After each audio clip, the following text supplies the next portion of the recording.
You cannot claim to love God if you don't love your neighbor. There is no way by which you can show as a Christian that you love God if you are not showing it to those you meet. Created April 17, 2020, we are an assembly of Christians and without a care of our different denominations came together with the sole purpose of rebuilding our world by word of scripture. We are the Our World Group. When we look at Mark chapter 12, verse 28 to 34, the scribes and the Pharisees came to Jesus and were asking him a question about the first commandment. After analyzing to them, Christ went ahead to say that there is another that is similar like this, and that is love of neighbor. Christ went ahead to say that if you want to prove that you love God, you must love your neighbor as you love yourself.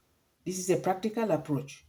When Moses came, he told the people that for them to prove that they love God, they must keep his commandments. Now, when Jesus came, he laid emphasis on the fact that the love of God must be shown by love of neighbor. What I mean here is that for you to prove that you love God, you need to see God in those you meet. By neighbors here, I'm referring to anyone, please. We're being told, following the parable of the Good Samaritan, that our neighbor can be anyone. When you prove to love those you meet, you're indirectly showing God that you love him. This is the challenge that many of us were having. Most often we are selective. Most often we get derailed by the things of this world to feel that others are not important.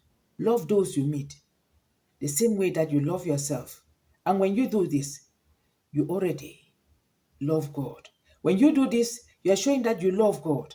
Many of us here, we may say it, that I love my neighbors.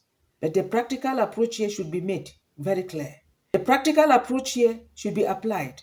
Love your neighbor as you love yourself. When you love your neighbor as you love yourself, therefore you love God.